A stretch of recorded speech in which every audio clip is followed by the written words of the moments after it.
এটা 2001 সালের কুম্ভ, প্রয়াগরাজের কুম্ভ।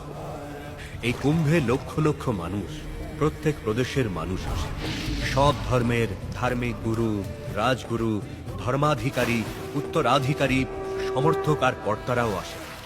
কিন্তু এবার এই কুম্ভ আলাদা, কারণ ধার্মিক গুরুদের যে সঙ্গম হচ্ছে সেটা এবার কুম্ভে হতে চলেছে।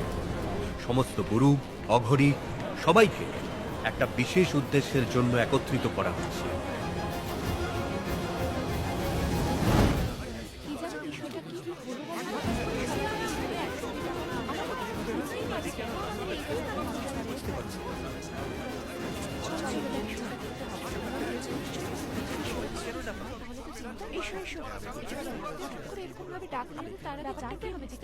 শান্ত হন, শান্ত হন।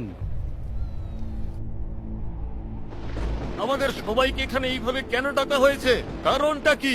আমরা তো সবাই নির্দিষ্ট তিথিতে পাহাড়ি অঞ্চলে দেখা করতাম, তাই না? তাহলে আজ এই কুম্ভের অখণ্ড আখড়ায় কেন? নিশ্চয়ই বড় কোনো কারণ আছে। এমন আবার কি বিপদ এলো? বিপদ এখনো আসেনি, আসতে চলেছে।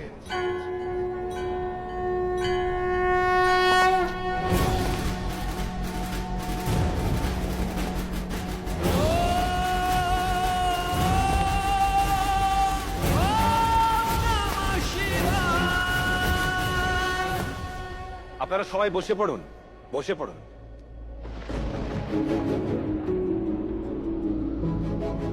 আমাকে ক্ষমা করবেন আপনাদের এইখানে এভাবে ডাকার জন্য। আমাদের ধর্ম যতই ভিন্ন ভিন্ন হোক, কিন্তু দেশ একটাই, রক্ত এক, আবেগও একই। দেশের রক্ষা, শত্রু দেশ থেকে রক্ষা, এমনকি শত্রু দেশ থেকে আসা রোগের আঘাত, গণহত্যা, এই দেশের ওপর আসা সব বিপদের সমাধান আমরা করেছি, লড়েছি আমরা। যখন যখন বিনাশকারী গ্রহ নক্ষত্র একসাথে হয়, তখন তখন এই দুনিয়ায় প্রলয় আসে। আর যখন যখন তারারা আমাদের এই সংকেত দিয়েছে, আমরা এভাবেই মিলিত হয়েছি। আজ আবার সেই সংকট এসেছে। কেমন সংকট? সংকট এখনো আসেনি, আসতে চলেছে 24 বছর পর। আপনি কি বলতে চান? আমি নই, গ্রহ নক্ষত্র বলছে।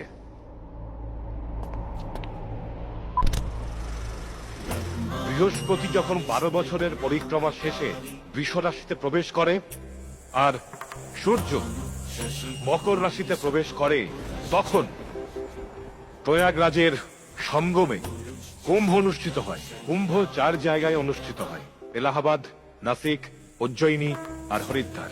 আর এলাহাবাদে 12 বছর পর যে কুম্ভ হয় তাকে মহাকুম্ভ বলে। আর 12টা কুম্ভের পর, অর্থাৎ 144 বছর পরে আসে মহাকুম্ভ। এখন 2001 সাল, আর 2025 সালে মহাকুম্ভ হবে। সেই সময় বিনাশ শুরু হবে, আক্রমণ হবে, শত্রু দেশ করবে। শত্রু দেশ তো সবসময় আক্রমণ করে এসেছে। হ্যাঁ, কিন্তু সেই আক্রমণ খুব ভয়ানক হবে। যে আক্রমণটা 24 বছর পর হবে, সেটা আপনি আজ কি করে জানলেন? একজন প্রফেসর হিসেবে ভারতবর্ষ আর এই দুনিয়ার জ্ঞান আর বিজ্ঞানের উপর অনেক বছর ধরে গবেষণা করেছি। যেমন মানুষের কুষ্ঠি হয়, ঠিক তেমনি জায়গা আর দেশেরও কুষ্ঠি হয়। ভারতবর্ষের কুষ্ঠি থেকে আমি জানতে পেরেছি যে শত্রু দেশ, যারা আমাদের দেশের উন্নতি আর অগ্রগতি নিয়ে হিংসা করে, তারাই আমাদের দেশের উপর আক্রমণ করবে। আর আমার গবেষণা প্রমাণ করার জন্য আমি দক্ষিণ ভারতের বিশেষ নারী মন্দিরে গিয়েছিলাম, যেখানে ঋষি অগস্ত্যের লেখা নারী শাস্ত্র গ্রন্থ আজও আছে। সেই গ্রন্থে আমার আপনার প্রত্যেক মানুষের ভবিষ্যৎ লেখা আছে, ভারতের ভবিষ্যৎও লেখা আছে। প্রত্যেক দেশের ভাগ্য আগে থেকেই লেখা হয়ে গেছে। ভারত, অদ্ভুত ব্যাপার। আপনার খোঁজ তাহলে সঠিক বেরোলো। গ্রহদের হিসেব অনুযায়ী 2টো মহাকুম্ভের পর, অর্থাৎ 24 বছর পর ভারতের ওপর কোনো বড় রকমের আক্রমণ হবে। নারী শাস্ত্রের পণ্ডিত বলেছেন যে 2025-এ যে গণনা, যে গ্রহ, যে নক্ষত্র, যে দশা, যা মহাভারতের যুদ্ধে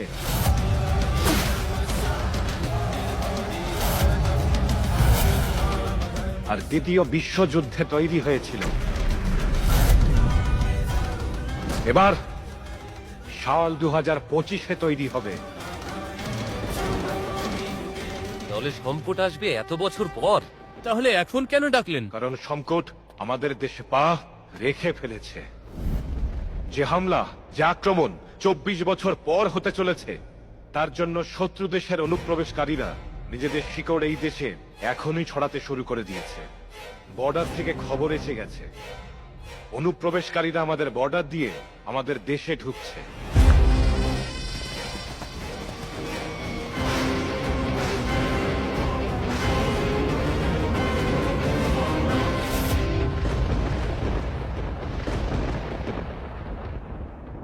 কি গো, তোমার প্যাকিং ট্যাকিং হলো নাকি? আবার ওই কুম্ভে গিয়ে বলো না যে এটা ভুলে গেছি, ওটা ভুলে গেছি। দেখো পারমিত, তুমি যদি চুপ না করো আমি তো নিজেকেই ভুলে যাব। আরে তাড়াতাড়ি করো, তোমার ছেলের কেকও তো কাটতে হবে, আর তারপর সকালে উঠেই কুম্ভেও বেরোতে হবে। করছি তো। ওগো, এত রাতে কে? আরে ডাক্তারবাবুই আসবেন, আবার কি, রোজই তো লেট করেন, আমি দেখছি।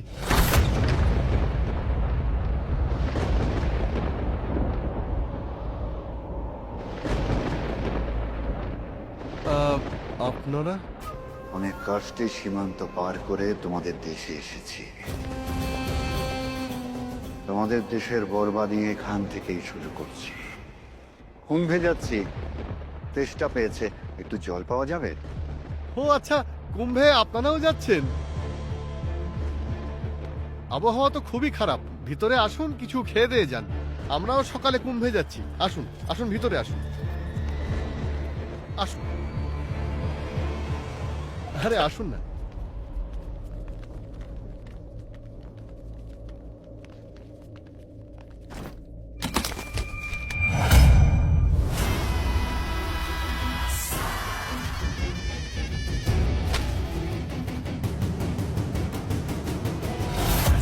তোমরা ভারতীয় নও,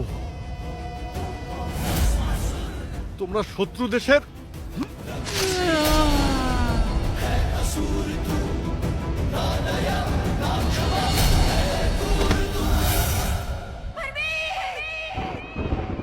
ধ্বংসলীলা শুরু হয়ে গেছে, কিন্তু আসল ধ্বংসলীলা নিয়ে আসবে 2025 সাল। কিন্তু এই বিপদের কোনো সমাধান তো থাকবে, তার থেকে আমাদের কে বাঁচাবে? ও বাঁচাবে, ওকে আসতেই হবে। কে সে? আমাদের দেশ খুব মহান।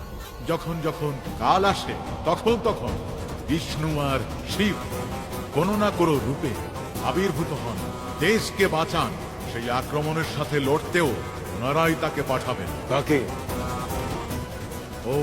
ওকে আসতেই হবে। 4টে দিক, ত্রিলোক,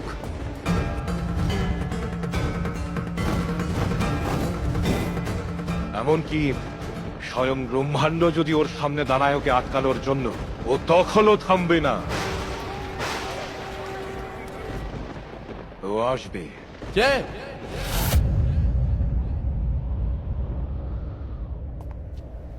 না নারী, না নর, না পশু, না মানুষ, না শয়তান, না দেবদূত,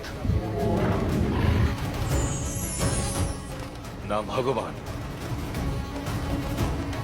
কিন্তু ভগবানের সবচেয়ে বড় ভক্ত,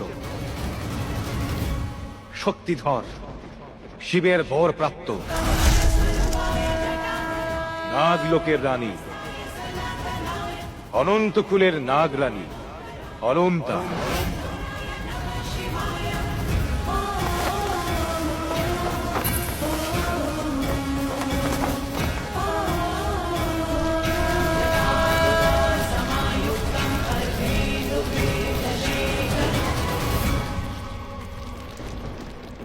কিন্তু শেষ নাগের এই কুলের তো অন্ত হয়ে গেছে।